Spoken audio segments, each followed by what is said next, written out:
बिस्मिल्लाहिर्रहमानिर्रहीम अल्हम्दुलिल्लाहि रब्बिल आलमीन वस्सलातु वस्सलामु अला रसूलिहिल अमीन व अला आलिहि व अस्हाबिहि अजमाइन। नाज़रीन इकराम, रमज़ान सीरीज़ में आप सबका इस्तक़बाल है।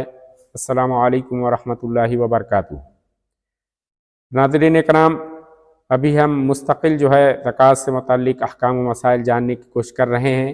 इंशाअल्लाह मैं आज आपके सामने ये चीज़ अर्ज़ करूँगा कि किन चीज़ों में ज़कात नहीं है। नाज़रीन कराम, जिन चीज़ों में ज़कात नहीं है उसमें सबसे पहली चीज़ रिहायशी मकान है।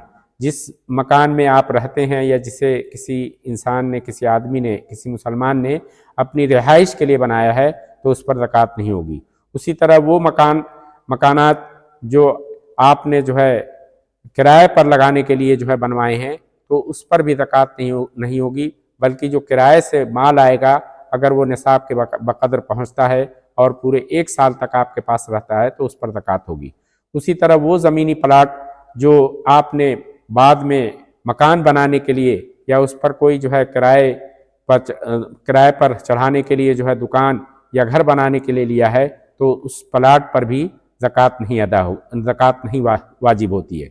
उसी तरह वो चीज़ें जो आपके ज़ाती इस्तेमाल की चीज़ें हैं, जैसे गाड़ी है, मोटरसाइकिल है, इन पर भी ज़कात वाजिब नहीं होती।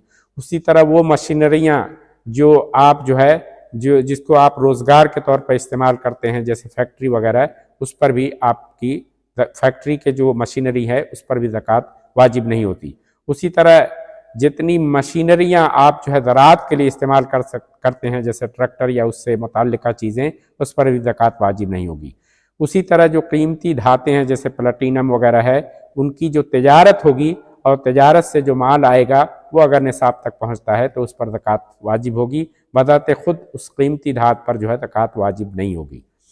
उम्मीद की ये बातें जो है आपके ज़हन में महफूज होंगी। अल्लाह रब्बुल इज़्ज़त हमें इसे जानने की और इस सिलसिले में लोगों तक बेदारी लाने की तौफ़ीक़ अता फ़रमाए। व आख़िरु दावाना अनिल हम्दुलिल्लाहि रब्बिल आलमीन।